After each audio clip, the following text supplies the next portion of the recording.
Sir నిన్న జగన్మోహన్ రెడ్డి గారు కార్యకర్త కుటుంబాన్ని పరామర్శించడానికి వెళ్ళారు. అయితే ప్రెస్ మీట్ పెట్టేసి పోలీసు వారి పట్ల ఓడదీసి చట్టం ముందు నిలబెడతామని చెప్పేసి కూడా వ్యాఖ్యలు చేశారు. వ్యాఖ్యలు ఎలా చూడొచ్చు?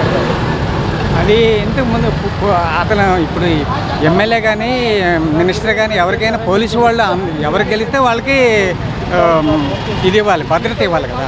వాళ్ళని ఇప్పుడు ఏది అధికార పార్టీ ఉంటే వాళ్ళు చెప్పినట్టుగా చేయట్లేదు. వాళ్ళు ఆయన జగన్మోహన్ రెడ్డి గారికి అంతమంది బందోబస్తు ఇచ్చేసినా కూడా ఆయన అలా పోలీసు వాళ్ళని అలా మాట్లాడటం చాలా బాధాకరమైన విషయం. ఆ విషయంలో అయితే ఏ పార్టీ అయినా సరే అది మాత్రం చాలా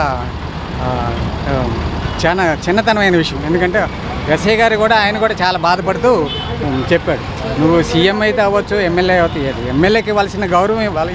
ఒక ఎమ్మెల్యే ఉన్నారు అక్కడ, పరిటాల సునీత గారు ఉన్నారు, ఆవిడకి ఇస్తే ఒక సీఏను ఎస్ఐను 4 కానిస్టేబుల్ని ఇస్తారు. మరి ఈయనకి ఎంతమందిని ఇచ్చారు?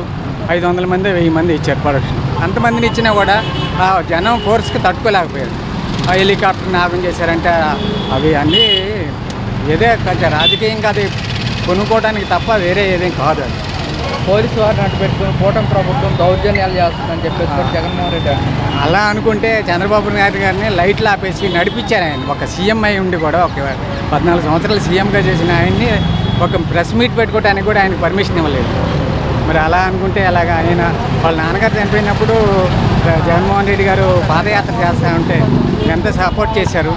షర్మిల గారు కానీ జగన్మోహన్ రెడ్డి గారికి కానీ ఆయన జైల్లో ఉన్నప్పుడు కూడా చాలా పోలీసు వాడు కానీ ఎక్కడా కూడా ఏ అభ్యంతరం లేకుండా చేశారు. మరి ఈయన అలాగ మాట్లాడటం కొంచెం మాకు కూడా బాధాకరంగా అనిపిస్తుంది. ఎలకాల ఈ ప్రభుత్వం ఉండదు, మా ప్రభుత్వం కూడా అధికారంలోకి వస్తుంది, ఉద్యోగాలు ఓడదీస్తామంటూ కూడా అంటే ఇప్పుడు జరుగుతున్న సిచ్యువేషన్ ప్రకారంగా ప్రజలకి కొంచెం నమ్మకం కలుగుతుంది. కాబట్టి ప్రెసెంట్ కూడా ఇదే పార్టీ అధికారంలో వస్తుందని మేము ఆనందంగా ఉంటామని చెప్పి ఆలోచిస్తున్నాం.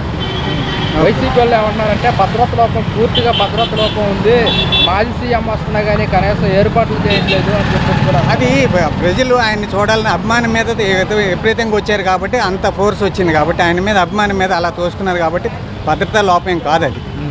అది ప్రజలు చేసిన ఫోర్స్ వల్ల జరిగింది. కానీ భద్రత మాత్రం ఆయనకి ఎక్కువే వచ్చింది, భద్రతా రూపంగా చాలా ఎక్కువ వచ్చింది. మొన్న జరిగిన స్థానిక ఎన్నికల్లో 50 స్థానాల్లో వైసీపీ 39 స్థానాలు గెలుచుకుంది. ఇప్పుడే 164 సీట్లు వచ్చిన కూటమికి 11 స్థానాలకే పరిమితం అయిపోయిందని కూడా జగన్మోహన్ రెడ్డి అంటున్నారు. అది ఆయన అభిమానులు ఉండొచ్చు, కాకపోతే ఏంటంటే ఆయన చేసింది చాలా ప్రజల్లోకి ఎవరికి ఇసుక ఉంది, ఇసుక మనం తయారు చేసేది కాదు కదా. దానివల్ల కార్పెంటర్ కాడి నుంచి ఐరన్ షాప్ దగ్గర సిమెంట్ కొట్టు దగ్గర నుంచి వర్కర్లు ఎంత బాధపడ్డాం. ఎవరికి పని లేదు కదా, బిల్డర్స్ కానీ అన్ని రకాలుగా ఇసుక వల్ల ఎంత ప్రాబ్లం అయిపోయింది. అలాగే లెక్కర్ వల్ల కూడా అంతే. లెక్కర్ వల్ల ఆ రోజు ప్రతి ఒక్కడు ఏ షాప్ దగ్గర పెట్టినా ప్రతి ఒక్కళ్ళు తిట్టుకునేవాళ్ళు. ఈరోజు మరి రూపాయి ఎక్కువైనా సరే తిడతలేదు ఎవడో తాగుతున్నారు, అందరూ తాగుతున్నారు. తాగిన వాళ్ళు 70% అందరూ తాగేవాళ్ళు ఉన్నారు. ఎవరు వాళ్ళు తిడతలేదు, ఆ రోజు తిట్టారు. అది అంతకన్నా నేను చెప్పేది ఏమన్నా.